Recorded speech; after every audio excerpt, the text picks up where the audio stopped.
నమస్కారం. బాపు రమణీయంపై ప్రత్యేక కథనానికి స్వాగతం. బాపు రమణ. రమణ అంటే బాపు. రమణ మాటకు బాపు గీత, బాపు బొమ్మకు రమణ మాట. అంతా బాపు రమణీయమే. ఆ కుంచె నుంచి జాలువారిన బుడుగు, రెండు జడల సీత, సీగాన పెసోనాంబ, బాపు బొమ్మలు కన్నీరు పెట్టుకున్నాయి. 2 ఏళ్ల క్రితం ప్రాణ స్నేహితుడిని వదిలి వెళ్లారు రమణ. నీతోనే నేను అంటూ నేడు బాపు కూడా తన ఆప్తమిత్రుడి దగ్గరకు వెళ్లిపోయారు. తెలుగుదనం ఉట్టిపడే స్నేహమాధుర్యం బాపు రమణీయం. ఆ జోడీ తమ హాస్యంతో, ఎన్నో మరపురాని చలనచిత్రాలతో తెలుగువారిని ఎన్నో దశాబ్దాల పాటు అలరించింది. తెలుగు ప్రజల మదిని దోచి అందరి హృదయాల్లో విశిష్ట స్థానం సంపాదించిన మహోన్నత ద్వయం బాపు రమణలు ఇప్పుడు మన మధ్య లేకపోయినా వారు గీసిన గీత, రాసిన రాత, తీసిన సినిమా, వారు భావితరాలకు ఇచ్చిన స్నేహ సందేశాలు ఎప్పటికీ మరపురాని జ్ఞాపకాలే.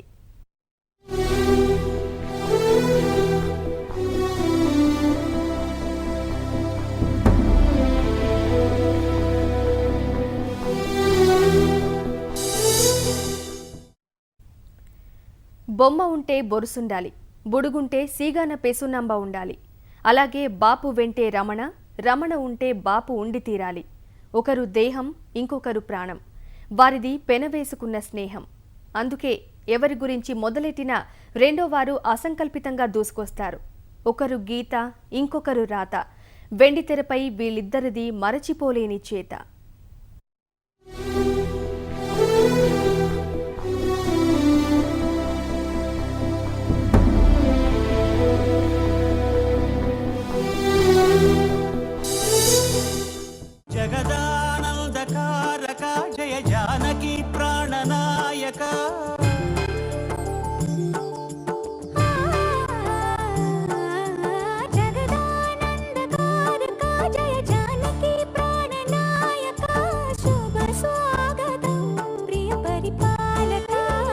బాపు మొదటి గీత, రమణ తొలి రాత 1945లో అచ్చయ్యాయి. ఒకరు గీతగా, మరొకరు రాతగా ఆంధ్రపత్రికలో వీళ్ల ప్రస్థానం సాగింది. ఇంతలో సినిమా తీద్దామనుకున్న బాపుతో రమణ తోడయ్యారు. నవయుగ శ్రీనివాసరావు ప్రోత్సాహంతో సాక్షి ఆవిష్కృతమైంది. తొలి సినిమా ఆత్మవిశ్వాసాన్నివ్వగా, రెండో సినిమా బంగారు పిచ్చుక అంతగా ఆకట్టుకోలేకపోయింది.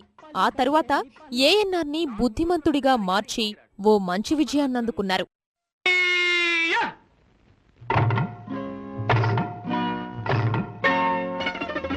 భూమీద సుఖపడితే తప్పులేదురా, బులబాటం తీర్చుకుంటే తప్పులేదురా.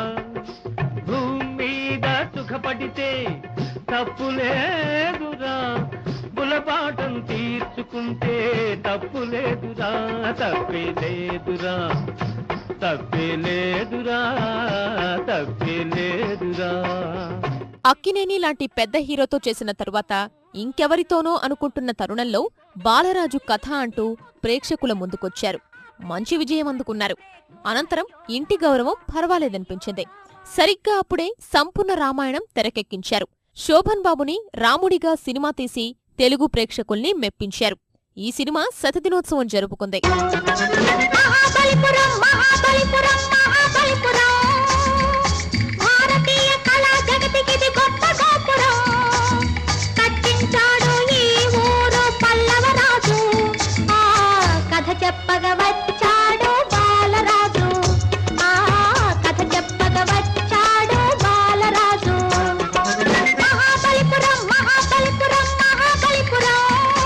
అనంతరం వెండితెర రాముడు ఎన్టీఆర్తో కలిసి శ్రీరామాంజనేయ యుద్ధం మొదలుపెట్టారు. మంచి విజయాన్నందుకున్నారు. సరిగ్గా అప్పుడే వెండితెరపై ముత్యాల ముగ్గు వేసిన బాపు రమణ ఓ ట్రెండ్కు నాంది పలికారు. విలనంటే అచ్చంగా ఇలానే ఉండాలి అన్నట్టు రావు గోపాలరావు పాత్రని మలిచారు. నారాయణ వచ్చాడండి. వచ్చాడా? తీసుకొచ్చావా?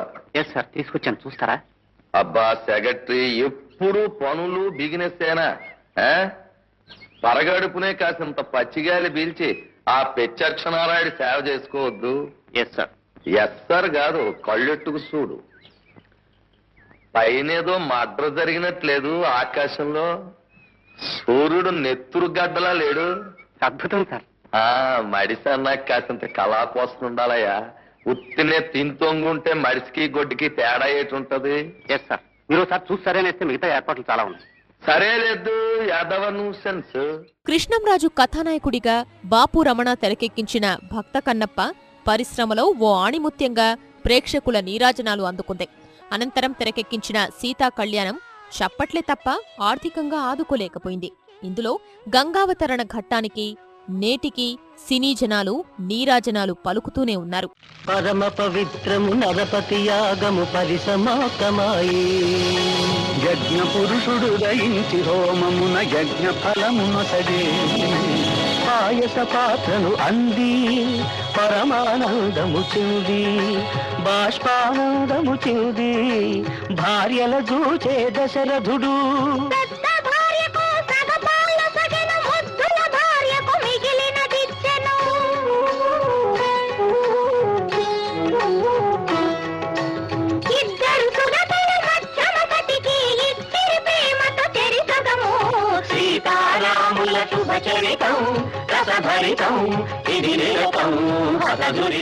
సరిగ్గా ఇదే సమయంలోనే కన్నడలో మంచి విజయం సంపాదించిన చిత్రాన్ని రమణ తెనిగీకరించారు. మన ఊరి పాండవులుగా ప్రేక్షకుల ముందుకు తెచ్చారు. ఈ సినిమా మంచి విజయాన్ని అందుకుంది. అనంతరం వీళ్ళిద్దరూ కలిసి చేసిన ప్రయోగమే గోరంత దీపం. వాణిశ్రీకి మేకప్ లేకుండా తెరకెక్కించిన ఈ సినిమా బాపు రమణలకు బాగా నచ్చిన సినిమా అట.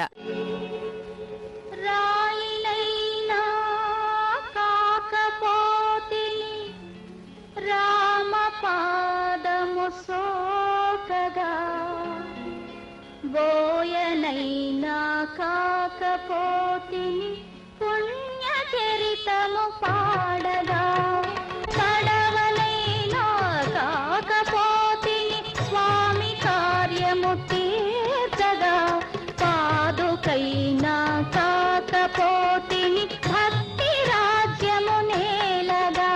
అనంతరం తూర్పు వెళ్లే రైలు, కలియుగ రావణాసురుడు, వంశవృక్షం, పండంటి జీవితం వరుసగా వచ్చి వెళ్లాయి. రాజాధిరాజు పర్వాలేదు అనిపించాడు. ఆ తరువాత విసిరిన బుల్లెట్ వేగమందుకోలేకపోగా జాకీ సరిగా పరిగెత్తలేకపోయింది. ఈ మధ్యలో వచ్చిన మంత్రిగారి వియ్యంకుడు పర్వాలేదనిపించాడు. సరిగ్గా అదే సమయంలో వీళ్ళిద్దరూ తెరిచిన పెళ్లి పుస్తకం నంది అవార్డుతో పాటు ప్రేక్షకుల రివార్డుల్ని అందించింది. శుభమస్తు శ్రీరస్తు, శుభమస్తు శ్రీరస్తు, శుభమస్తు.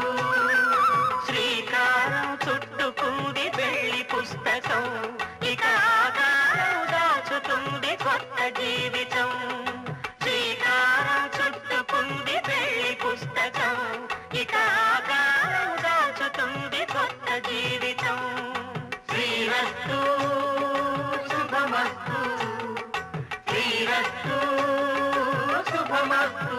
ఎన్టీఆర్తో బాపు రమణ తెరకెక్కించిన శ్రీనాథ కవి సార్వభౌముడు ఓ కళాఖండంగా నిలిచింది. ఈ సమయంలోనే వీళ్లు తీసిన మిస్టర్ పెళ్లాంకి మరోసారి నంది లభించింది. ఆ వెంటనే బంగారు పిచ్చుక కథతో తెరకెక్కించిన పెళ్లికొడుకు కాస్తంత నిరాశపరిచాడు. అనంతరం రాజేంద్ర ప్రసాద్తో తెరకెక్కించిన రామ్ బంటుకు ప్రశంసలు మాత్రమే లభించాయి. చెప్పనండి, అనగనగనగనగా ఓ రాజుగారు ఆరు ఓడికి ఉరిసెట్ చేసినారు. ఆడు పక్కమని నవ్వాడంటండి. దానికి రాజుగారు, ఎరా ఏంట నవ్వు, ఇప్పుడే చంపేస్తాను అన్నాడంటండి. దానికి ఆడు, ఓ రాజా, నాకు రెక్కల గుర్రం ఇజ్జి తెలుసు, నన్ను గాని రేపు చంపేశారు అనుకోండి, ఆ ఇజ్జి చూసే అదృష్టం నీకెక్కడరా ఎర్రి మొహం అన్నాడంటండి. మరైతే గుర్రాన్ని ఎగిరించు అన్నారు రాజుగారు. నిజంగా ఎగిరించాడా? ఆశ కదే. ఈ సమయంలో కాస్తంత విరామం తీసుకుని మొగుడు పెళ్లాలు సమానం, మొగుడు కాస్త ఎక్కువ సమానం, పెళ్లాం కాస్త తక్కువ సమానం అంటూ రాధాగోపాళం తెరకెక్కించారు. సరదా సినిమా అనే పేరొచ్చింది. అనంతరం అల్లరి నరేష్ చార్మితో తెరకెక్కించిన సుందరకాండ సైతం సరైన ఫలితాన్ని ఇవ్వలేకపోయింది. దొండపండు లాంటి పెదవి, కలుపు పూల వంటి కళ్ళు, జామ పండు లాంటి బుగ్గ, బెల్లం ముక్క లాంటి గడ్డం, వలపు శంఖమంటి కంఠం, ఇంకా ఇంకా ఎన్నో ఎన్నో యవ్వనాల నవనిధులు, కవ్వించి ఊరించి చంపేవన్నీ ముందు వైపునే ఉంటే నువ్వొక్కదానివి వెనకనెందుకున్నావే జడా? ఆ బుగ్గలు సాగదీస్తావు, ముక్కుని పిండుతావు, పెదవులు జుర్రుకుంటావు, గడ్డాన్ని కొరుకుతావు. ముద్దులు గుద్దులు గిచ్చుళ్ళు నొక్కుళ్ళు అదేమిటంటే ఆరళ్ళు గీరళ్ళు శృంగారం పేరుతో గింగిరాలు తిప్పుతావనే ఇలా వెనకాల ఉన్నా. ఇక సినిమాలకు విరామం తీసుకుందామనుకున్నారు ఇద్దరు. కాని అభిమానులు ఊరుకోరు కదా. లవకుశ కథతో శ్రీరామరాజ్యం మొదలు పెట్టాల్సొచ్చింది. రమణగారు మాటలిచ్చి మధ్యలోనే వెళ్లిపోయారు. అంత దుఃఖంలోనూ ఈ చిత్రాన్ని అద్భుతంగా తెరకెక్కించి రమణాంకితం చేశారు బాపు.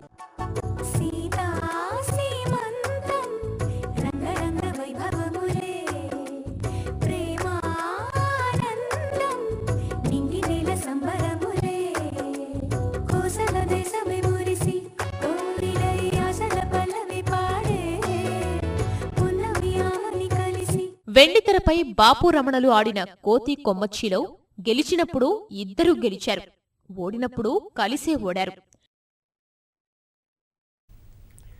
బాపు రమణ ఇద్దరూ వేరు కాదు, అలా అంటే ఎవరూ ఒప్పుకోరు. ఒకరిది గీత, ఇంకొకరిది రాత. ఎక్కడో పుట్టారు, మరెక్కడో కలిశారు. వారిని కలిపింది ఆ గీత, ఆ రాతే. అవే తలరాతలుగా 65 ఏళ్లు ఒకరికొకరిగా బతికారు. బాపు రమణీయమై పెనవేసుకున్నారు. ఆత్మ బంధువులయ్యారు. చిరస్మరణీయమైన జ్ఞాపకాలను పెనవేసుకున్నారు.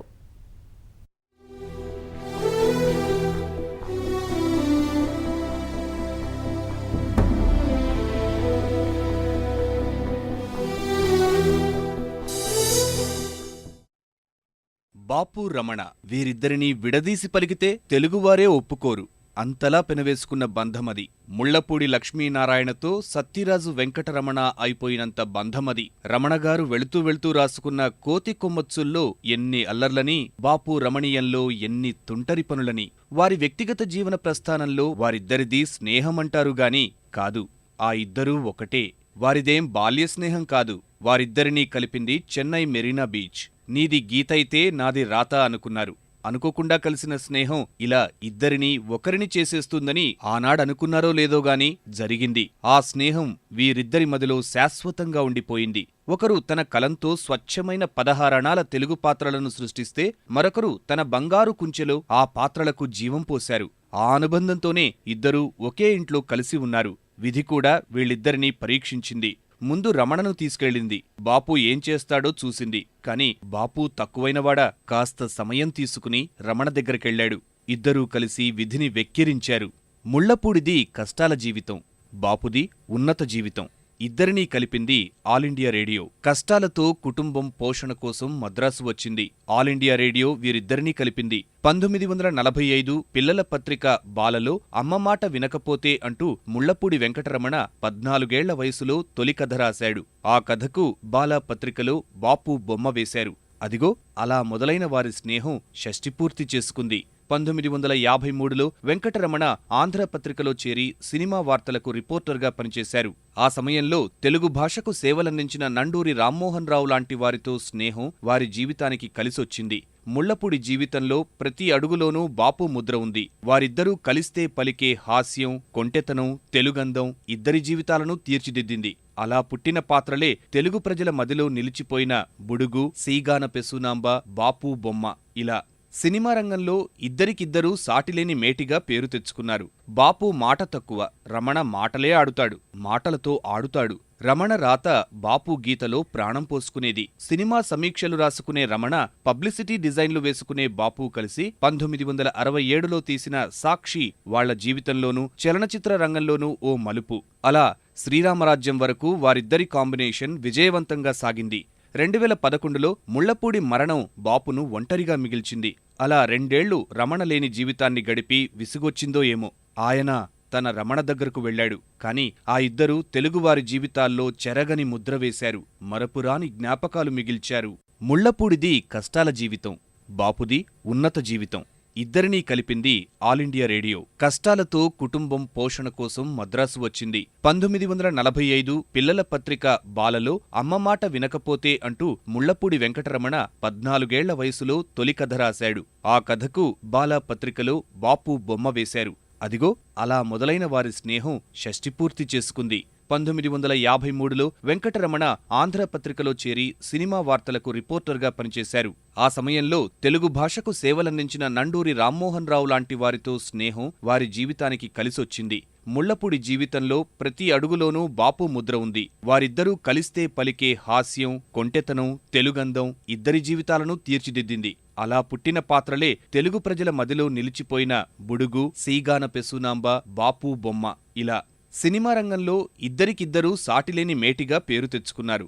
బాపు మాట తక్కువ, రమణ మాటలే ఆడుతాడు, మాటలతో ఆడుతాడు. రమణ రాత బాపు గీతలో ప్రాణం పోసుకునేది. సినిమా సమీక్షలు రాసుకునే రమణ, పబ్లిసిటీ డిజైన్లు వేసుకునే బాపు కలిసి 1967లో తీసిన సాక్షి వాళ్ల జీవితంలోనూ చలనచిత్ర రంగంలోనూ ఓ మలుపు.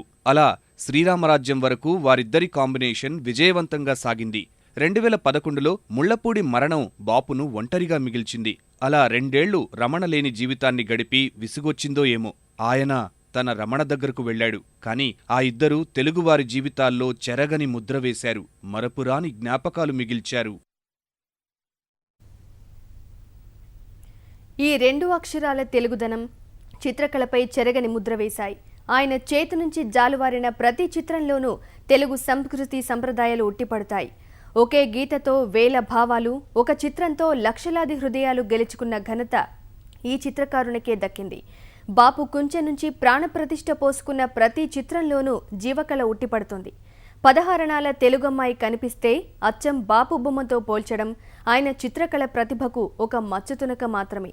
వ్యంగ్య చిత్రాలతో ఒయ్యారాలు ఒలకబోసిన, చిత్రకళలో సరికొత్త శకాన్ని సృష్టించిన, విలక్షణమైన చేతిరాతతో ఒక కృతికర్తగా మారిన ఇవన్నీ ఈ బహుముఖ ప్రజ్ఞాశాలికే సాధ్యం.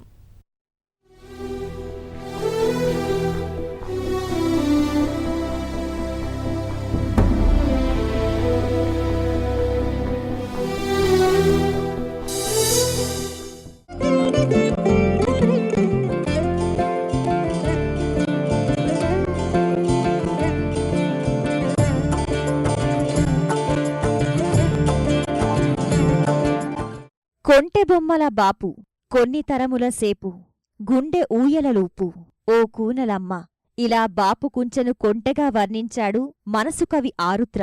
ఒక్క ఆరుద్రే కాదు, బాపు బొమ్మను చూసి ఎవరికైనా కవిత్వం అలవోకగా వస్తుందంటే బాగుంటుందేమో. బాపు చిత్రాలను గీసే విధానమే అద్భుతం.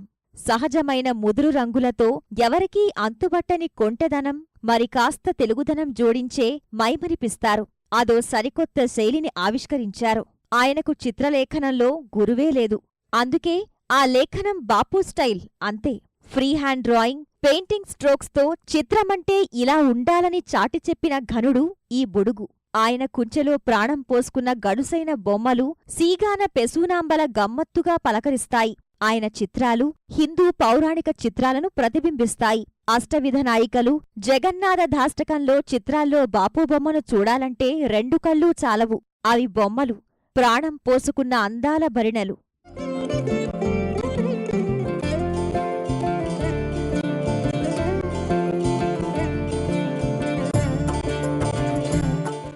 చిత్రకళపై ఎవరి వద్ద శిష్యరికం చేయని బాపు బొమ్మలు గీసే ప్రతి ఒక్కరూ తన గురువే అని చెప్పుకుంటారు. అలా బొమ్మలు గీసే చిన్న పెద్ద అందరికీ ఆయన ఏకలవ్య శిష్యుడు. బాపు చిత్రాల్లో ఆడవాళ్లు చారడేసి కళ్ళు, వాలుజడతో అందంగా కనిపిస్తారు. 2 జడల సీత ఆయనకు మాత్రమే ప్రత్యేకం. 2 జడలతో ఒక అమ్మాయి కనిపిస్తే 2 జడల సీతతో పోల్చటం బాపు హస్తకళా నైపుణ్యానికి ఒక నిదర్శనం. చివరకు ఆయన గీతలో అమ్మాయి తెలుగుదనానికి ప్రతీకగా బాపు బొమ్మగా నిలిచిపోయింది. ఎందరో రచయితలు తమ రచనలకు బాపు బొమ్మలు ఉంటే చాలు, అంతకు మించి బలం లేదని భావించేవారు. తమ రచనలకు బాపు బొమ్మలు ఉంటే ప్రేక్షకుల అభిమానం దక్కినట్లేనని విశ్వసించేవారు. రామాయణ మహాకావ్యం, సీతా స్వయంవరం, రాముడి గొప్పతనం వంటి చిత్ర సంకలనాలు ఆయనలోని కళాకారుడిని అవగతం చేస్తాయి. నలుపు తెలుపు గీసిన సెంటర్ స్ప్రెడ్లు ఇప్పటికీ ఆ తరం పాఠకుల కళ్ల ముందు కదలాడతాయి. ఎంఎస్కో ప్యాకెట్ బాక్స్కి బాపు అద్దిన రంగులు నిత్యనూతనాలు.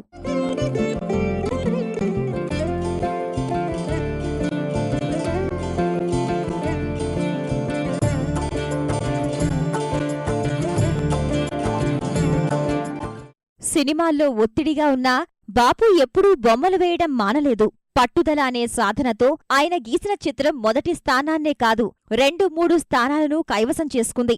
ఎప్పుడో షష్ఠి పూర్తి చేసుకున్న ఆయన చిత్రం 30 ఏళ్లపాటు ప్రతి తెలుగు పుస్తకంపై కనిపించిందంటే అతిశయోక్తి కాదు. పుస్తకాల దుకాణానికి వెళ్తే బాపు బొమ్మలు చూడటానికి కాదు, అమ్మకానికి ప్రత్యేక ఆకర్షణగా నిలిచేది. బాపు చిత్రాలు కళాభిమానులను మంత్రముగ్ధులను చేస్తే, ఆయన చేతి నుంచి జాలువారిన వ్యంగ్య చిత్రాలు ప్రతి ఒక్కరినీ ఆలోచింపజేశాయి.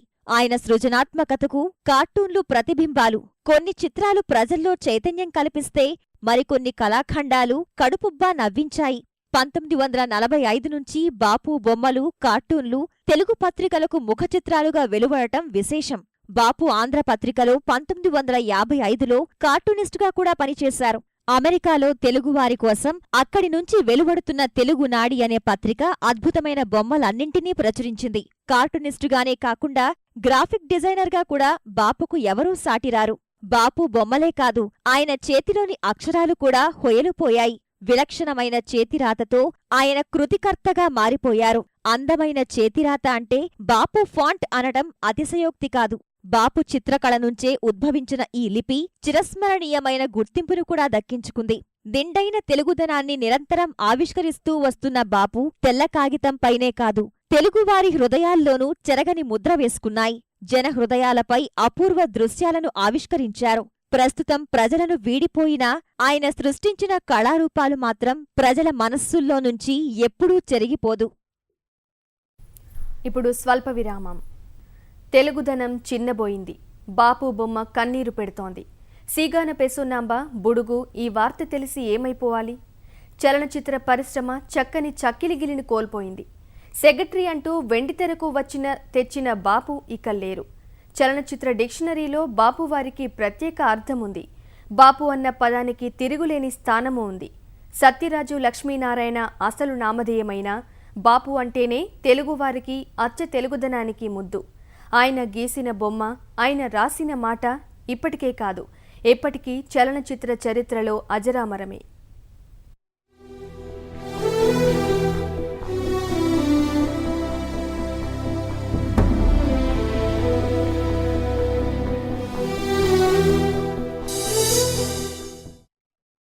అచ్చతెలుగుదనానికి చిరునామా బాపు. ఎంతోమంది చిత్రకారులున్నా గురువు లేకుండానే కుంచెతో కొంటెతనం ప్రదర్శించిన చిత్రకారుడు బాపు మాత్రమే. చాలామంది దర్శకులుంటారు, కాని బాపు మాత్రమే వెండితెరపై కాన్వాస్ చిత్రాన్ని చూపించగలిగారు. ఒక్క మాటలో చెప్పాలంటే తెలుగుతనానికి ఒక చిత్రరూపం ఉంటే అది బాపు కుంచె అంటే తప్పేం లేదు. బాపు మన మధ్య లేకున్నా ఆయన రాసిన రాత, ఆయన గీసిన గీత, ఆయన తీసిన సినిమా తెలుగువారి మనసుల్లో చిరస్థాయిగా నిలిచిపోయాయి.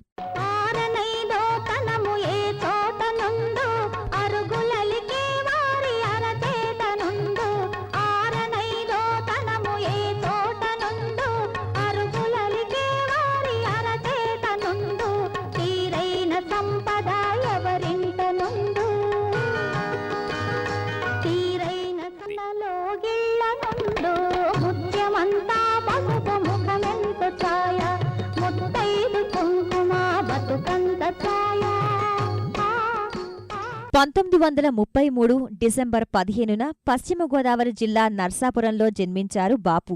తండ్రి వేణుగోపాలరావుకి గాంధీ మీద ఉన్న ప్రేమ సత్యరాజు లక్ష్మీనారాయణను బాపుగా మార్చిందంటారు. 1955లో మద్రాస్ యూనివర్సిటీ నుంచి లాపట్టా పుచ్చుకున్నా అంతకుముందే కుంచెమీద పట్టు సాధించారు. అలా లా వదిలేసి బొమ్మనే నమ్ముకున్న బాపు ప్రతిభ ఆంధ్రా పత్రిక కార్టూనిస్టు స్థాయికి ఎదిగింది. అక్కడే మొదలైంది అసలు కథ. ఆయనది మొదటినుంచి ఒకటే తీరు, అదే ముక్కుసూటితనం. ఆంధ్రపత్రికలో బాపు రమణలు కలిసి పనిచేసిన కాలంలో కార్టూనిస్టుగా ఉన్నప్పుడు, సినిమాలకు విశ్లేషణలు రాసినప్పుడు అదే సూటితనం. ఆ తర్వాత నేరుగా చిత్రానికి దర్శకత్వం చేసినప్పుడు అదే దూకుడుతనం. మొత్తానికి అసలైన తెలుగుదనం, తెగువతనం కలిపిన చిత్రం బాపు. వారి మాటలు నమ్మకండి, వాళ్ళకం చూస్తున్నారుగా, ఉత్త తాగుబోతూ జోదగాడు తిరుగుబోతూ కావచ్చు. కానీ వారిలా దగాకోరును కాను, ఇలా బరి తెగించి పచ్చి అబద్ధాలు చెప్పను. అమాయకుల నోటి దగ్గర కూడు పడగొట్టను. పసిపిల్లల చదువు పేర డబ్బు తిని వారికి అన్యాయం చేయను. తెలుగు అక్షరాలకు అపురూపమైన శైలిని తెలుగు జాతికి పరిచయం చేసిన గొప్ప శిల్పి. బుడుగు, బాపు బొమ్మ, సీగాన పెసూనాంబ, పౌరాణిక గాథలకు చిత్రరూపాలు, నవరసాలు, అష్టవిధ నాయికలు ఇలా చెప్తే ఒక్కో చిత్రం కళ్లముందు కదలాల్సిందే. వాటన్నిటిలో బాపు మార్క్ చిరస్మరణీయమైనది. బాపు బొమ్మకు ముళ్లపూడి మాట తోడై ఆ కుంటెతనం, హాస్యం తెలుగువారికి గిలిగింతలు పెట్టింది, పెడుతూనే ఉంది. 1967లో సాక్షి చిత్రంతో తొలిసారిగా మెగాఫోన్ పట్టారు బాపు. కొన్ని క్షణాల్లో ఘంటారావం ప్రసారం. నమస్కారం.